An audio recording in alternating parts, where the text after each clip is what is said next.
Good morning students. आज हम बात कर रहे हैं कक्षा 10वीं में विज्ञान विषय का अध्याय 15 हमारा पर्यावरण। अब पर्यावरण के बारे में आप जानते ही हैं, पर्यावरण की परिभाषा भी आपने देखी है कि पर्यावरण आखिर होता क्या है।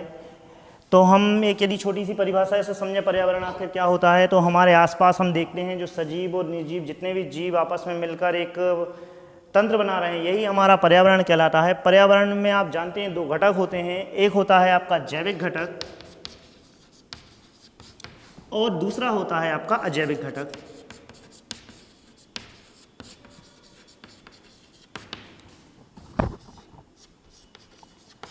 अब ये तो दोनों घटक हो गए, ये दोनों घटक आपस में किसी ना किसी संबंध के द्वारा एक दूसरे से जुड़े होते हैं। अब वो जो संबंध होता है हम उस संबंध को बोलते हैं पारितंत्र, मीन्स इकोसिस्टम।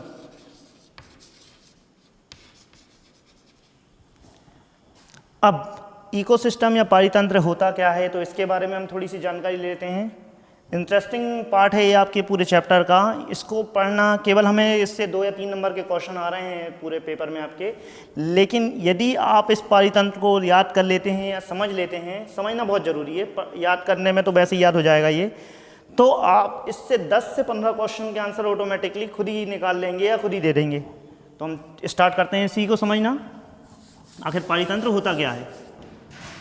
तो पारितंत्र की यदि हम बात करते हैं, अभी जैसे मैंने आपको बताया जैविक एवं अजैविक,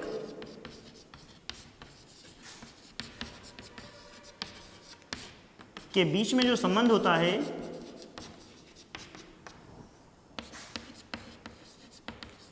संबंध बतलाना पारितंत्र कहलाता है।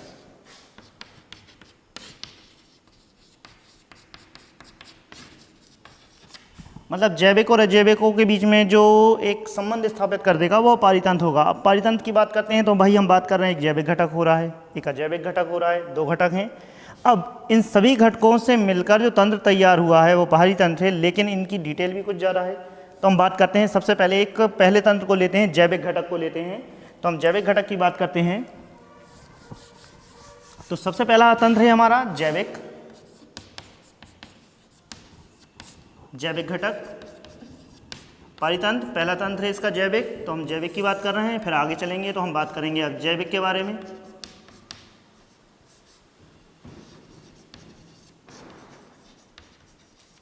चलिए, तो पारितंत्र में या विज्ञान में पारितंत्र के जैविक घटक को मुख्य 3 भागों में बांटा गया है। ये 3 भाग होते हैं। पहला भाग होता है इसका, नीचे हम देखें, पहला भाग होता है इसका उत्पादक। नंबर 2 पर आता है उत्पादक के बाद आते हैं उपभोक्ता, और लास्ट में आता है हमारा 3rd नंबर पे अपघटक।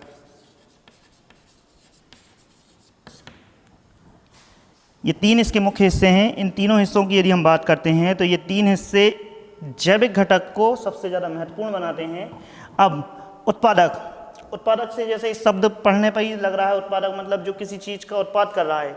तो प्रकृति में उत्पादक का काम केवल एक हिस्सा होता है प्रकृति का, जो कहलाते हैं आपकी ये चीज़ जो आप चित्र द्वारा समझें तो आपको समझ जाएंगे।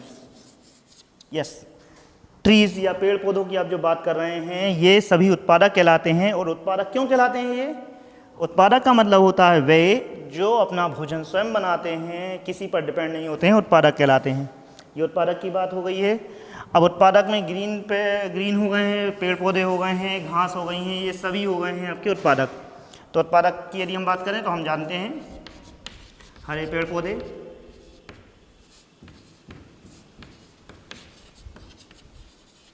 ये सभी हरे पेड़ पौधे जो हैं उत्पादक का काम करेंगे। इसके अंतर्गत कुछ शैवाल भी शामिल हो जाती हैं जो उत्पादक का काम करती हैं प्रकृति में। नंबर 2 पर आते हैं उपभोक्ता। जैविक घटकों में उपभोक्ताओं को 3 मुख्य श्रेणियों में बांटा गया है। पहली श्रेणी है इसकी शाकाहारी,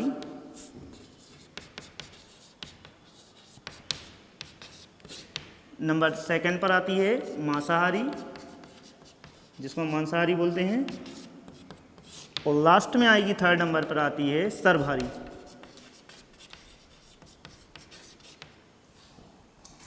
ये उपभोक्ताओं की 3 कैटेगरी है, शाकाहारी, मांसाहारी और सर्वहारी।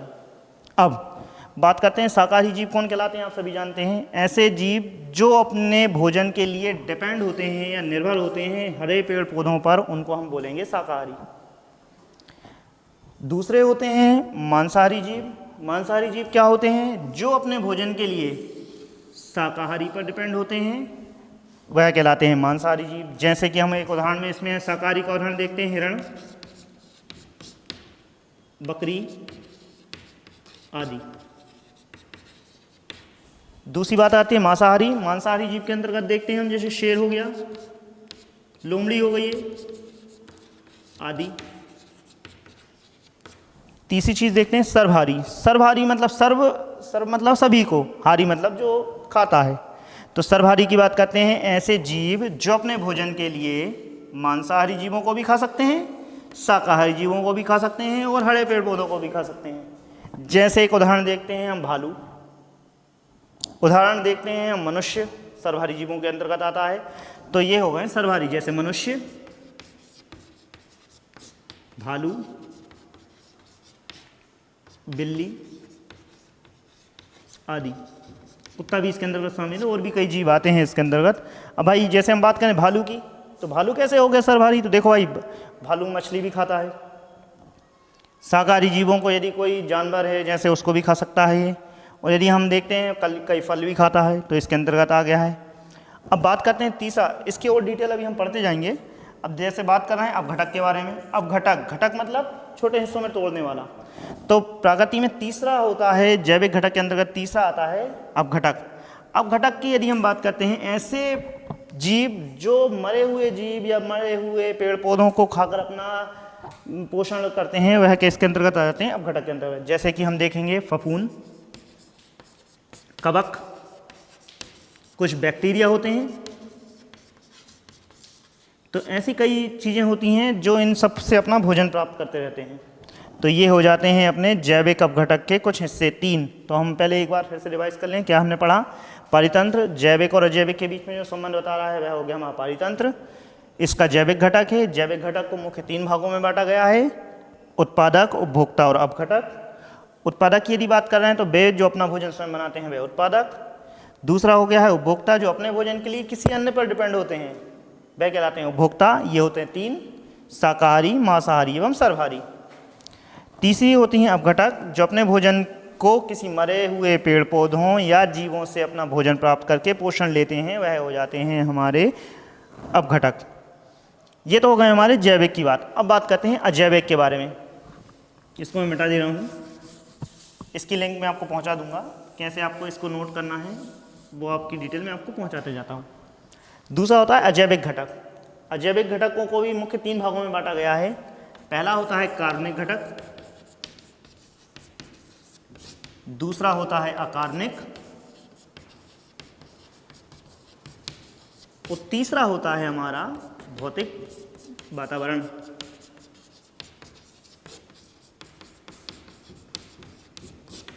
ये मुख्य 3 हिस्से होते हैं किसी अजैविक घटक के। होते तो निर्जीव हैं, लेकिन ये किसी भी पारितंत्र में एक अहम भूमिका को निभाते हैं।